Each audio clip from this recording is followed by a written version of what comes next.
নমো মহাবেদন্নায় কৃষ্ণপ্রেম প্রদায়তে কৃষ্ণায় কৃষ্ণচৈতন্য নাম্নে গৌরতীশে নমো নৌবিন নিরোদশামং নীলন্দিবরলোচনং যশোদানন্দন নৌমি কৃষ্ণ গোপালরূপিণং নীলোৎপলদলশ্যামং যশোদানন্দনন্দন গোপিকানয়নানন্দং গোপালং প্রণমাম্যহम् वंशकल्पतरुर्वेश्च कृपासिन्धुभ्यो एव च पतितानां पावनेभ्यो वैष्णवेभ्यो नमो नमो। प्रथमे आमी नित्यलीला प्रविष्ट अष्टोत्तर शत जयं विष्णुपाद परमहंस महाभागवत महापुरुष अष्टोत्तर शत श्री श्रीमद स्वामी शिवानंद गोस्वामी महाराजेर चरणे आमार कोटि कोटि दंडवत प्रणाम और समस्त रूपानुग गुरुवर्ग गुरु परम्परा और समस्त आचार्यवर्गेर चरणे आमार कोटि कोटि दंडवत प्रणाम और उपस्थित समस्त कृष्ण प्रेम अनुरागी गौरभक्तबृंदेर चरणे आमार कोटि कोटि दंडवत प्रणाम। आज के आमरा पाठेर आगे बाबार गुरुदेवेर एकटा उक्ति आमी बोले आमरा पाठे प्रवेश करब। बाबा एकदिन बोलेছিলেন दुर्लभं त्रयमेव एतद् देवानुग्रह हेतुकं मनुष्यत्वं मुमुक्षुत्वं महापुरुष संश्रयम।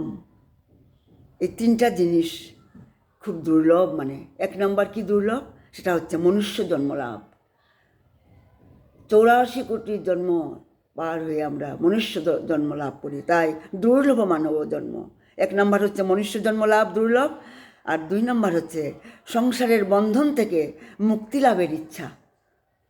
কারণ আমরা সংসারের প্রতি এত আসক্ত, আমরা সংসার বন্ধন থেকে মুক্তি লাভের ইচ্ছা আমাদের নেই, দুই নম্বর। আর তিন নম্বর হচ্ছে মহাপুরুষের আশ্রয় লাভ। কারণ মহাপুরুষের আশ্রয় লাভ কীভাবে হয়? ব্রহ্মাণ্ডে ভ্রমিত কোন ভাগ্যবান জীব গুরু কৃষ্ণ প্রসাদে পায় ভক্তিলতা বীজ। এই 84 কোটি জনি পার হয়ে হয়ে হয়ে হয়ে আমার কোনো ভাগ্যক্রমে ব্রহ্মাণ্ডে ভ্রমিতে কোন ভাগ্যবান জীব, সেই ভাগ্যবান জীব তখন কী হয়, গুরু কৃষ্ণ প্রসাদে পায় ভক্তিলতা বীজ। ভগবানের আশীর্বাদে, গুরুর আশীর্বাদে আমরা সেই ভক্তিলতা বীজটা আমরা লাভ করে থাকি। তাই এই ভাগবতম আমাদেরকে, ভাগবদ্গীতা আমাদেরকে বাঁচতে শেখায়, কীভাবে আমরা বাঁচবো সেটা শেখায়। আর শ্রীমদ্ ভাগবতম আমাদের শেখায় হাউ টু ডাই, মৃত্যুকে কীভাবে আমরা সুন্দর করতে পারবো, মৃত্যুকে কীভাবে জয় করতে পারবো, সেটা আমাদের শ্রীমদ্ ভাগবতম শেখায়। আর চৈতন্য চরিতামৃত শেখায় আমাদেরকে, আমাদের প্রেম করতে শেখায়। মানে তাই আজকে আমরা ভগবতের কিছু ভগবত তত্ত্বকথা আমরা রসাস্বাদন করব।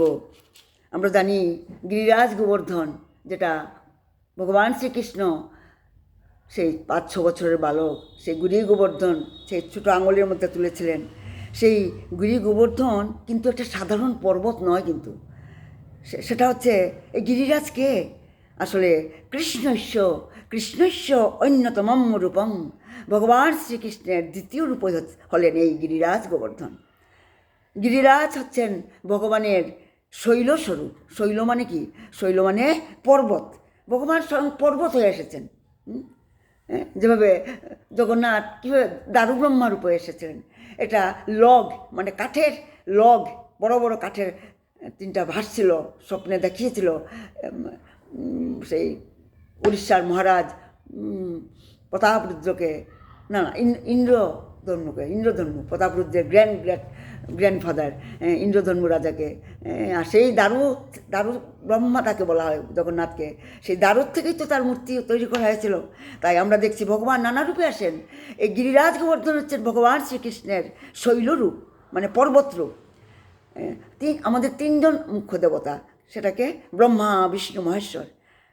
আর ব্রজে মানে বৃন্দাবনে এই 3জনেই ব্রহ্মা বিষ্ণু মহেশ্বর 3টা পর্বত রূপে বিদ্যমান রয়েছেন। মানে ভগবান মহাদেব, দেবাদিদেব মহাদেব যে পর্বত রূপে বৃন্দাবনে রয়েছেন, সেই পর্বতের নাম হচ্ছে নন্দী পর্বত।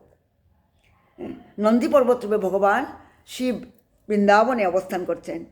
আর সেই নন্দী পর্বতের উপরে ভগবানের নিজের মহল আছে, রয়েছে। আর সেই গ্রামের নাম, সেই মহলের নাম নন্দভবন, সেই গ্রামের নাম নন্দভবন।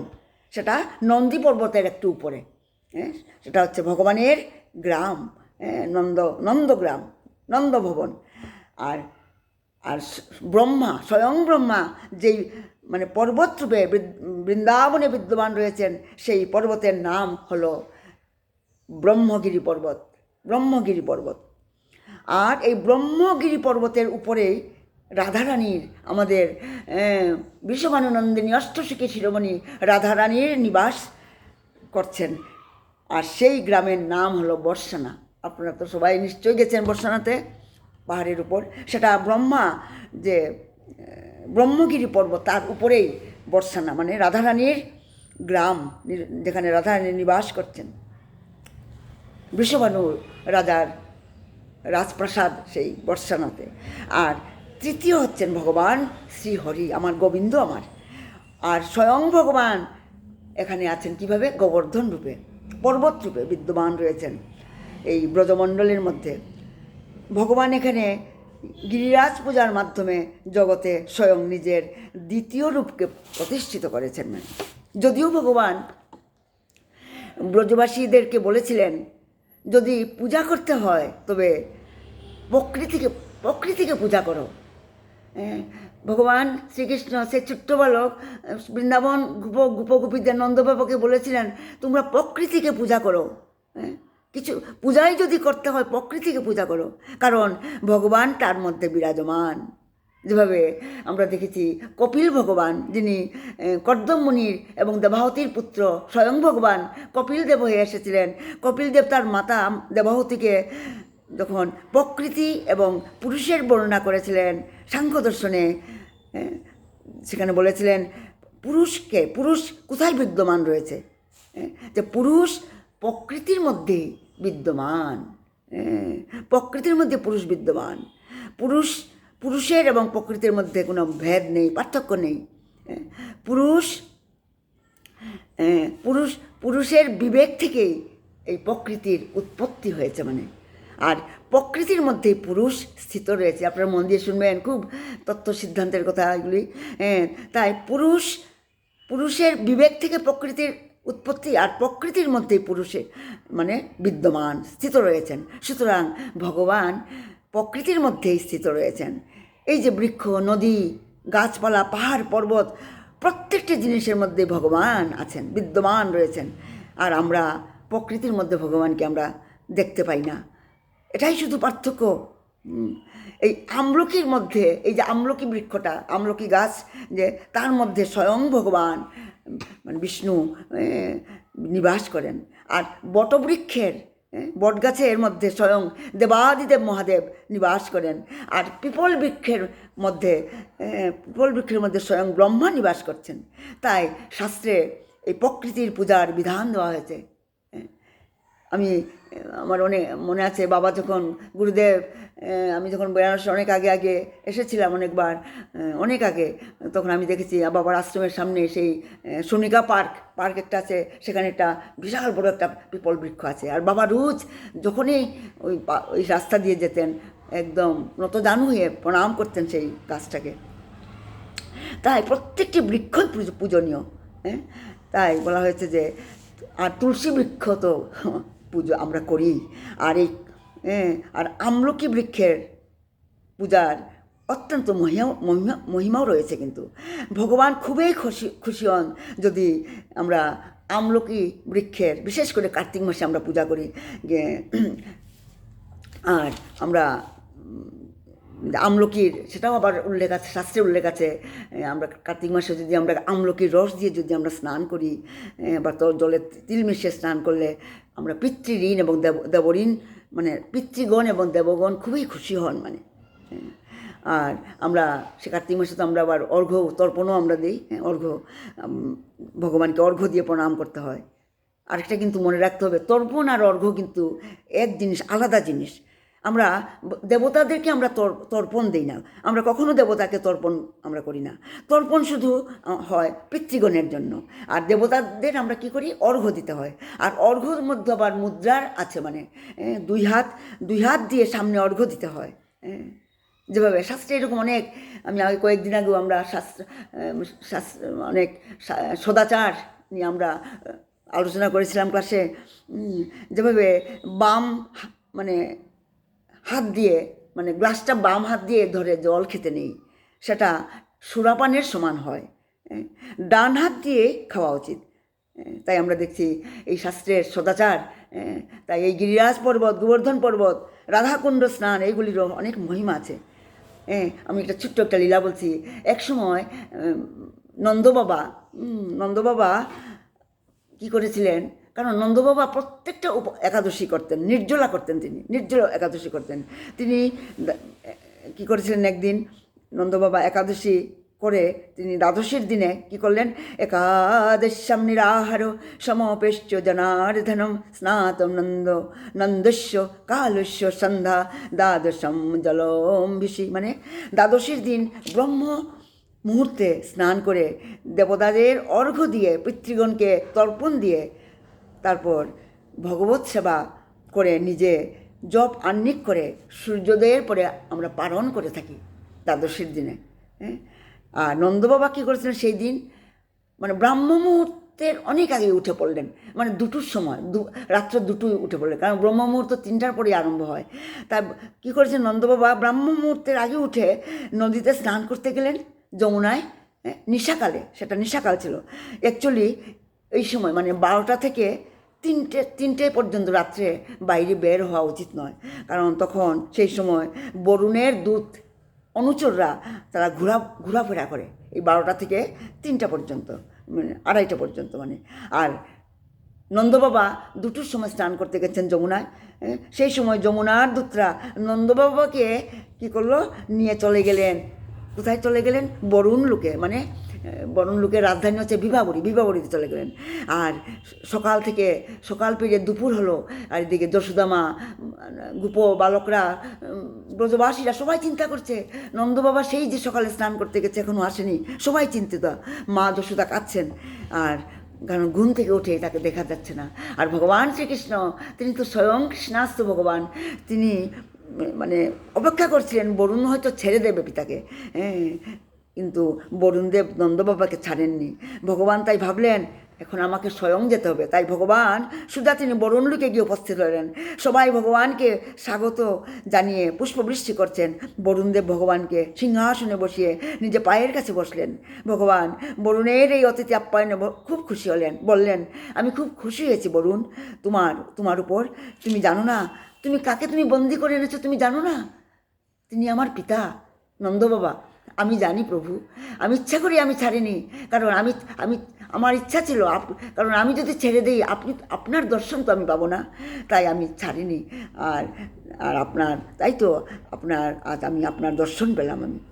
আর ভগবান খুব খুশি হলেন বরুণদেবের উপর, প্রসন্ন হয়ে এরপরে নন্দবাবাকে নিয়ে তিনি নন্দ ভবনে ফিরে আসলেন। আর শ্রীকৃষ্ণ উদ্ধার করলেন মানে বরুণ লোক থেকে। আর নন্দবাবাকে দেখে সবাই খুব খুশি হলো। সবাই মিলে জিজ্ঞাসা করলো নন্দবাবাকে, তুমি কোথায় গিয়েছিলে, কি হয়েছিল? আর নন্দবাবা সব কিছু বললেন, কি ঘটনা ঘটেছিল।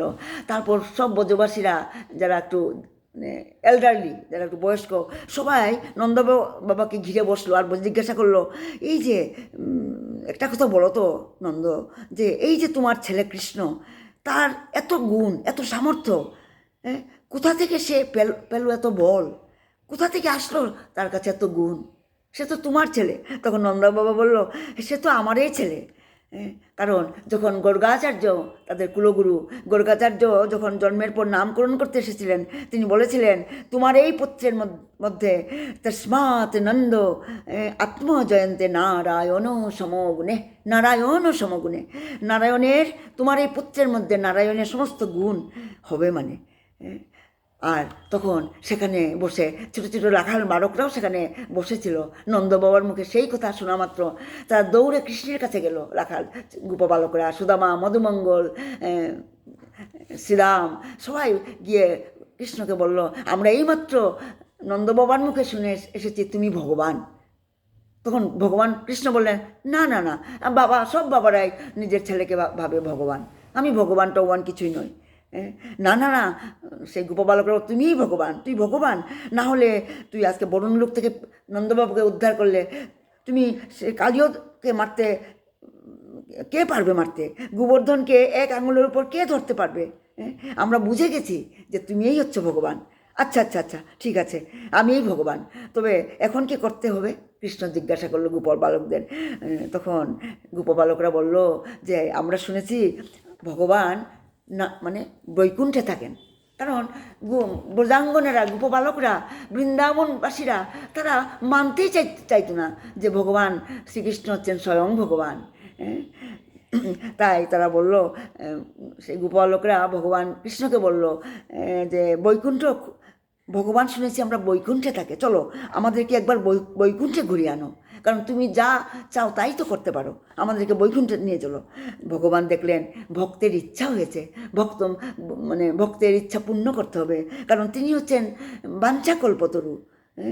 তাই তাদেরকে নিয়ে ভগবান শ্রীকৃষ্ণ বৈকুণ্ঠে চলে গেলেন। আর কি সুন্দর সেই বৈকুণ্ঠ! এক একটা জিনিস দেখে গোপবালকেরা মুগ্ধ হয়ে যাচ্ছে। কল্পতরু, সুরভি গাভী, পারিজাত বৃক্ষ, বন উপবন, কি সুন্দর! এক একটা দ্বার পার হয়ে যখন তারা ভগবান যখন নিজের মহলে, বৈকুণ্ঠে নিজের মহলে এসে পৌঁছলেন, সেখানে হাজার হাজার সিদ্ধ যোগীগণ ভগবানের স্তুতি করছে। গোপবালকরা দেখতে পেল সবাই ভগবানের স্তুতি করছে, আর ভগবানকে দেখা মাত্র সবাই উঠে প্রণাম জানালো আর ভগবানকে আসন দিল। ভগবান নিজেই আসনে বসলেন, আর গোপবালকরাও সঙ্গে সঙ্গে ভগবানের পিছে পিছে যাচ্ছে। তখন দ্বারপাল, কারণ অনেকটা দরজা পেরিয়ে বৈকুণ্ঠে যেতে হয়, সেই যে লাস্ট যেটা দ্বার, সেখানে দ্বারপালরা গোপবালকদের আটকালো, বললো তোমরা আর যেতে পারবে না, তোমরা ভিতরে যেতে পারবে না। তখন সব গোপবালকদের মন খুব খারাপ হয়ে গেল। তারা বলল, আমরা কৃষ্ণের সখা, আমরা সব সময় কৃষ্ণের সঙ্গে থাকি, কৃষ্ণের সঙ্গে আমরা ঘুমাই, কৃষ্ণের সঙ্গে খেলা করি, তার কাছেই আমরা বসি, তার কাঁধে উঠি, পিঠে উঠি। দ্বারপালরা বলল, এটা তো বৃন্দাবন নয়, এটা বৃন্দাবন নয়, এখানে এটা চলবে না। তারা মন খারাপ হয়ে গেল। তারপর কৃষ্ণ যখন বেরিয়ে আসলো, কৃষ্ণ জিজ্ঞাসা করলো, কি হয়েছে ভাই? তোমার কানা, আমাদের এই বৈকুণ্ঠে আর ভালো লাগছে না, চলো তাড়াতাড়ি চলো, আমাদের বৃন্দাবনে নিয়ে চলো, আর কখনো আমরা বৈকুণ্ঠে আসবো না। তখন ভগবান সবাইকে নিয়ে বৈকুণ্ঠে উপস্থিত হলেন। সবাই গোবিন্দকে বুকে জড়িয়ে ধরে কাঁদতে আরম্ভ করলো, বলতে লাগলো, কানা, আমাদের বৈকুণ্ঠ আমাদের একদম ভালো লাগেনি, যেই আনন্দে বৃন্দাবনে আছে বৈকুণ্ঠে সেটা নেই। এখানে আমরা তোকে কুলে নিতে পারি, খেলা করতে পারি, ওখানে তো আমরা তোর কাছে যাবার আদেশও নেই, নির্দেশও নেই। ভগবান তখন বললেন, এই জন্যই তো আমি সবসময় বৃন্দাবনেই থাকি, বৃন্দাবনং পরিত্যজ্য পাদমেকং ন গচ্ছতি। এইভাবে ভগবান শ্রীকৃষ্ণ ব্রজবাসীদের সমস্ত মনের ইচ্ছা পূর্ণ করেছিলেন। দেখতে দেখতে ভগবানের বয়স 8 বছর হলো। তো আর সেদিন ছিল শরৎ পূর্ণিমার দিন। আর সেদিন ভগবান সন্ধ্যার সময় ভগবান একটা বট বৃক্ষের নিচে দাঁড়িয়ে চিন্তা করতে লাগলেন। একটা কথা মনে পড়ে গেল, সেই 8 বছরের বালক বটবৃক্ষের সেই শরৎ পূর্ণিমা রাত্রের একটা কথা মনে পড়ে গেল। তিনি তো সেই বালিকাদের কথা দিয়েছিলেন, গোপীদের তিনি একটা কথা দিয়েছিলেন, এটা শরৎ পূর্ণিমাতে তাদের মনের ইচ্ছা পূর্ণ করবেন বলে কথা দিয়েছিলেন। তাই তো ভগবান পিতো রাতে স্বর্গত ফুল্ল মল্লিকা বিশ্বরঞ্জম মনোশক্তি যুগ মায়া উপাশ্রিতা, সেই শারদীয় উৎফুল্ল মল্লিকার দর্শন করে, মল্লিকা ফুল যেটা, সেটা দর্শন করে ভগবানের মনে আজকে গোপীদের কথা মনে হলো। ভগবান তখন যুগমায়াকে আহ্বান করলেন, কারণ ভগবানের দুটা শক্তি, এটা হচ্ছে বহিরঙ্গা শক্তি এবং অন্তরঙ্গা শক্তি। আরেকটা হচ্ছে তথস্থা, তিনটা শক্তি, তথস্থা শক্তি। তাই ভগবান যখন কোনো কিছু নিজের কাজ করাতে চান গোলক বৃন্দাবনে, তখন তিনি যোগমায়াকেই তিনি আশ্রয় নেন, আহ্বান করলেন যোগমায়াকে। আর যোগমায়া, কারণ যোগমায়া ছাড়া তার কোনো লীলাই পূর্ণ হয় না। আর এই যোগমায়াকে তিনি হচ্ছেন সাক্ষাৎ লীলা দেবী মানে। আর যোগমায়া এসে উপস্থিত হলেন, বললেন আমার জন্য কি আদেশ প্রভু? তখন কৃষ্ণ তখন বললেন, দেবী আমি এখন আমার কৃষ্ণ অবতারের, কারণ ভগবান তো নররূপে এসেছেন, কৃষ্ণের যতক খেলা তার মধ্যে নরলীলা নরবপু তাহারও স্বরূপ। তাই বললেন আমি এই কৃষ্ণ অবতারের সবচেয়ে উৎকৃষ্ট লীলা আমি এখন করতে যাচ্ছি। এই লীলা তোমার সাহায্য ছাড়া আমি করতে পারবো না, সম্ভব নয়। আমি যতক্ষণ না চাইব ততক্ষণ পর্যন্ত তুমি এই রাত্রিটা, আজকে এই শরৎ পূর্ণিমার রাত্রিটা তুমি শেষ হতে দেবে না, রাত্রিটাকে দীর্ঘ করবে মানে এই রাত্রি যাতে শেষ না হয়, আজকের এই শরৎ পূর্ণিমার রাত্রি যাতে শেষ না হয়। বললেন, আজ্ঞা দিলেন যোগমায়াকে, অহরাত্র, এই অহরাত্র মহারাত্রি করো, মানে এই অহরাত্রকে, আজকের রাত্রটাকে তুমি মহারাত্রি করো। আর কোনো আমাদের আচার্যরা বলেছেন যে এই যে ভগবানের এই যে যোগমায়াকে নির্দেশ দিয়েছিলেন সেই মহারাসের দিনটা, সেই শরৎ পূর্ণিমার রাস একদিন নয়, দুদিন নয়, 6 মাস পর্যন্ত সেই রাস চলছিল। মানে 6 মাস পর্যন্ত, রাত্রটা 6 মাস পর্যন্ত মানে ছিল, মানে একটা রাত্রি 6 মাস পর্যন্ত লম্বা ছিল, এত লম্বা ছিল। কোনো আচার্যরা বলেন, আবার কোনো আচার্যরা আবার বলেন 1 মাস ছিল, 1 মাস সেই রাত্রিটা ছিল। তাই অনেক মতবিরোধ আছে, যাই হোক আমরা ওইগুলিতে যাচ্ছি না। তাই কিন্তু মানে ভগবান নির্দেশ দিলেন যে আজ পর্যন্ত কেউ মানে আমরা কেউ কোনো আচার্য ঠিক করে বলতে পারিনি। তাই ভগবান শ্রীকৃষ্ণ অহরাত্র মহারাত্র করো। তখন মহারাত্রি, সেটাই মহারাত্রি ছিল। আর যোগমায়ার সঙ্গে সঙ্গে বললেন, প্রভু তাই হবে। যোগমায়া রাত্রির বিস্তার করতেই তৎক্ষণাৎ সূর্যদেব অস্ত গেল, আর চন্দ্রমা উদিত হলো, সঙ্গে সঙ্গে চন্দ্রমা উদিত হলো। ভগবান তখন চিন্তা করলেন, এখন সমস্ত গোপীদেরকে কিভাবে ডাকা যায়। তিনি তো বটবৃক্ষের দাঁড়িয়ে আছে, চিন্তা করলেন এখন গোপীদেরকে এখন তো অনেক রাত্র, কীভাবে ডাকা যায়। তখন ভগবান তার বংশী বাজালেন। ভগবানের অনেক বংশী, আমি সেটা ক্লাসে প্রায়ই বলে থাকি, মুরলী, বংশী, বেণু, প্রত্যেকটা বংশের আলাদা আলাদা সুর, আলাদা আলাদা সুরে সবাইকে ডাকে। ভগবান যখন বেণু বাজাচ্ছিলেন তখন সমস্ত গোপীরা উল্লসিত, যে যেখানে ছিল উল্লসিত, বংশীধ্বনি শুনে তারা পাগলের মতো তারা ছুটতে আরম্ভ করলো। যে যেখানে ছিল, যে অবস্থায় ছিল, আমি শর্টকাট বলছি, যে অবস্থায় ছিল সবাই ছুটতে ভাগতে আরম্ভ করেছিল। কৃষ্ণ দর্শন লালসা, কিসের জন্য? কৃষ্ণ দর্শন লালসা। শরৎ পূর্ণিমা দিব্যরাস আরম্ভ হবে একটু পরেই। সমস্ত গোপীরা কাজকর্ম ছেড়ে দৌড়াচ্ছে। কোনো গোপীরা গাভীর দুগ্ধ দোহন করছিল, সেইখানেই ছেড়ে সে দৌড়াতে লাগলো। কারণ কৃষ্ণেন্দ্র প্রীতিবাঞ্ছা তা হলো প্রেম। কিন্তু আমরা বদ্ধজীব, কলিযুগের বদ্ধ, আমরা কি সেটা পারি? আমরা কখনো আমরা ভগবানকে সেইভাবে আমরা চাইতেই পারি না। কিন্তু গোপীরা যে যেখানে ছিল, কেউ বাচ্চাদেরকে দুগ্ধপান করাচ্ছিল, সেইখানে ছেড়ে সারা বংশীর ধ্বনি শুনে গোপিকারা গোবিন্দের কাছে গিয়ে উপস্থিত হলো। আর আমাদের শ্যামসুন্দর গোবিন্দ আমার কি করেছিল, সবাইকে স্বাগত জানালেন। স্বাগতম মহাভাগা, হে গোপাঙ্গনাগণ, এই রাত্রিবেলায় এত রাত্রে তোমরা এখানে এসেছো, জঙ্গলের মধ্যে কি করছো এখানে?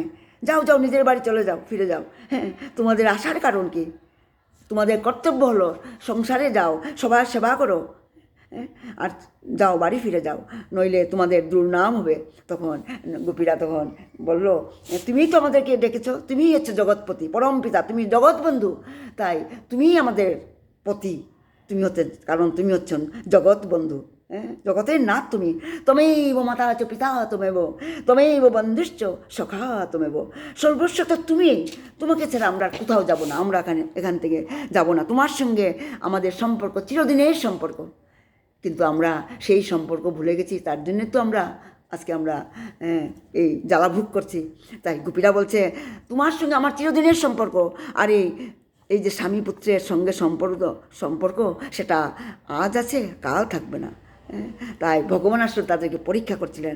তখন ভগবান তাদের নিয়ে দিব্যলীলা মানে আরম্ভ করলেন। ভগবান সবাইকে নিয়ে মহানন্দে রাস করছেন। রাস আরম্ভ হলো। ভগবান কারো খোপা খুলে দিচ্ছেন, ফুল গুজে দিচ্ছেন, আর তখন নিজেকে বিস্তার করলেন প্রত্যেকটা গোপীর সঙ্গে এক একটা কৃষ্ণ। তখন গোপীদের মনে অভিমান হয়ে গেল। তারা ভাবলো কৃষ্ণ আমাকেই বেশি ভালোবাসে, কারণ ভগবান শ্রীকৃষ্ণ যে আরেকটা গোপীর সঙ্গে আছে, একজন গোপী আর দেখতে পাচ্ছিল না, সেই গোপীটা ভাবছিল আমার সঙ্গে কৃষ্ণ আছে। মনে অভিমান, আর অভিমান যখন হয়ে যায় হৃদয়ে, কৃষ্ণ সেখানে, পরমাত্মা সেখানে বাস করতে পারে না। কৃষ্ণ অন্তর্ধান হয়ে গেলেন।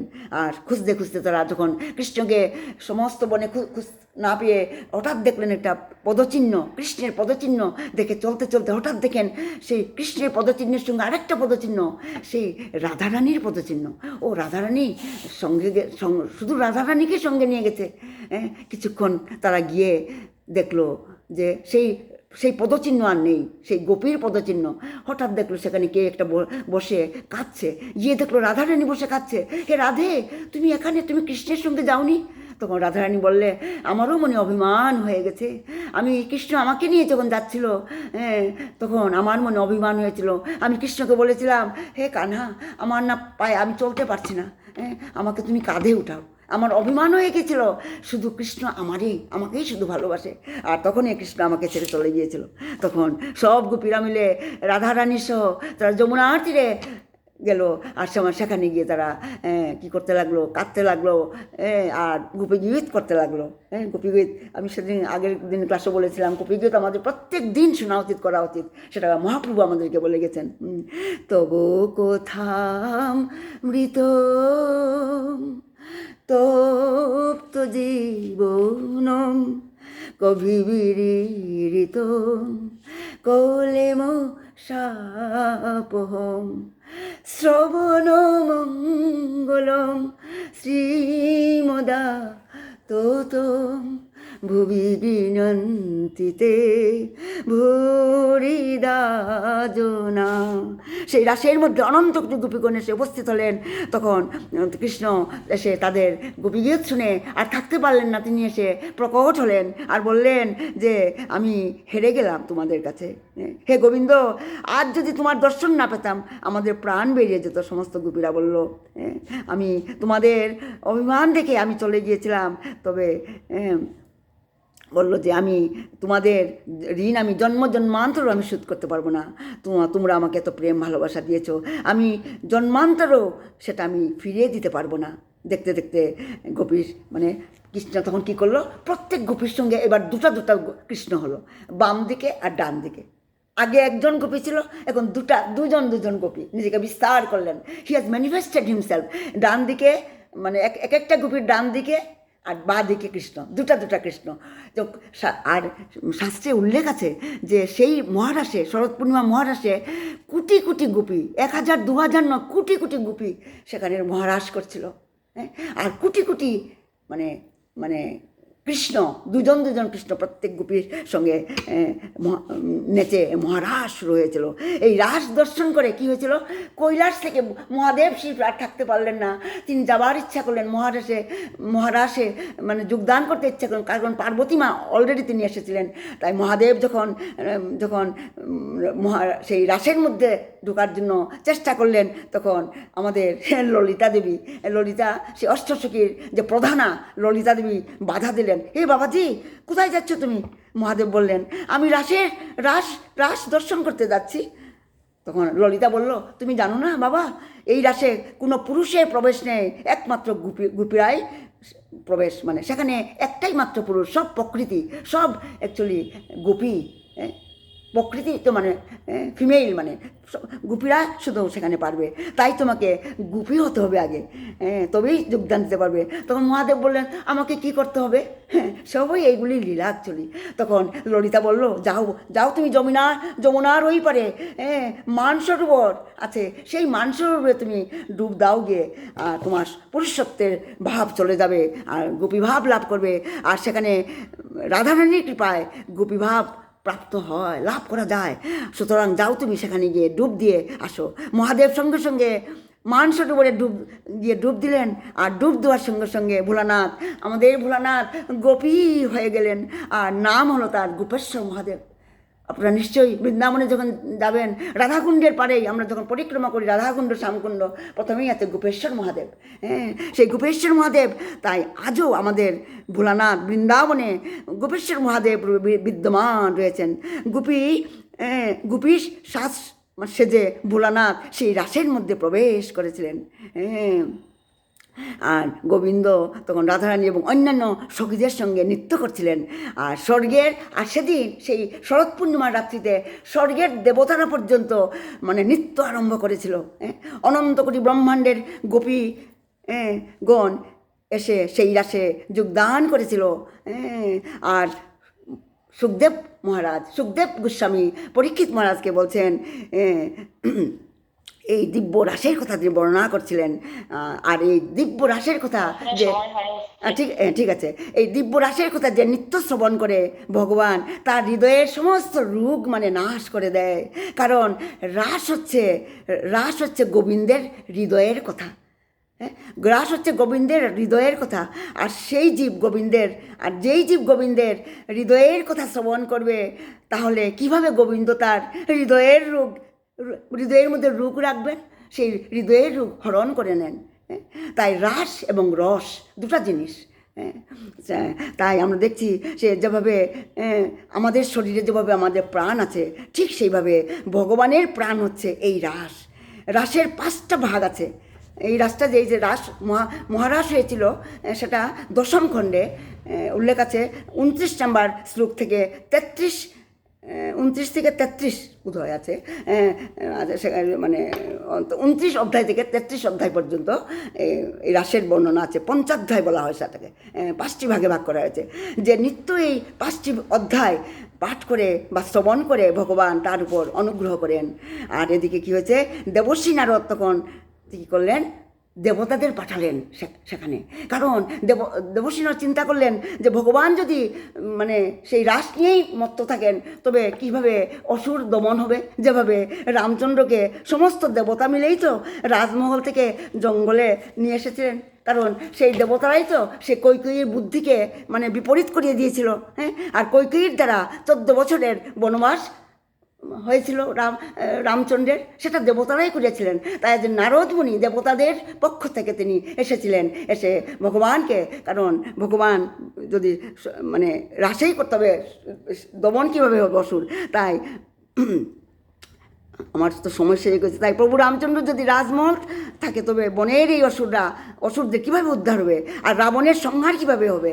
আর দেবর্ষি নারদ এসে উপস্থিত হলেন সেই কার কাছে, প্রথমে রাসলীলার ওখান থেকে গিয়ে তিনি মানে উল্লেখ আছে শাস্ত্রে, নারদমুনিও কিন্তু গোপী সেজেছিলেন। তারপরে তিনি কোথায় গেলেন, নারদমুনি সেই মানে ভুজ রাজবংশের কাছে, মানে কংসের কাছে গেলেন।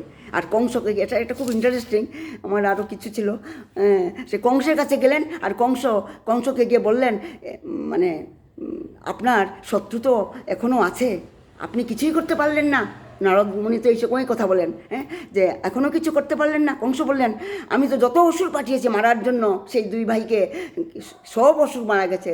2 ভাই তো এখনও তারা তো আছে, নন্দের 2 পুত্র, তাদের সেই আমার মানে আমি প্রেরণ করেছিলাম সেই অসুরদের সবাইকে তারা এই পুত্রই মেরেছে, নন্দর পুত্র।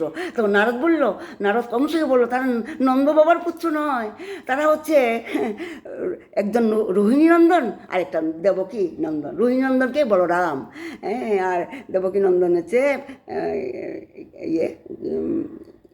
ভগবান শ্রীকৃষ্ণ। তারা হচ্ছে বসুদেবের পুত্র, আর নন্দের পুত্র নয়, বসুদেবের পুত্র। একজন রোহিণী নন্দন আর একজন দেবকী নন্দন। তখন কংস বলল, তা কী করে সম্ভব, আমি তো দেবকীর 8 সন্তানকে আমি মেরে ফেলেছিলাম, 8 সন্তান তো একটা মেয়ে হয়েছিল। নারদ মুনি বললেন, এটাই তো তোমার ভুল কংস, সেই 8ম সন্তান মেয়ে নয়, কারণ 8ম গর্ভে কন্যা নয় পুত্র হয়েছিল, আর সেই হচ্ছে কৃষ্ণ, ভগবান শ্রীকৃষ্ণ নন্দনন্দন। আর সেই রাত্রে বসুদেব এসে তার পুত্রকে নন্দের কাছে রেখেছিল, আর যশোদার কন্যাকে নিয়ে এসে দেবকীর কাছে দিয়েছিল। সেটা শোনার সঙ্গে সঙ্গে কংস খুব ক্ষুধান্বিত হলো, সঙ্গে আমার সঙ্গে ছল করা হয়েছে। তখন সঙ্গে সঙ্গে আবার দেবকী আবার বসুদেবকে কারাগারে বন্দি করা হলো। আর মন্ত্রীদের সঙ্গে, আমি একটু বড় শেষ করছি আর 2 মিনিট, মানে মানে এটা শেষ না হলে এটা অল্প আছে।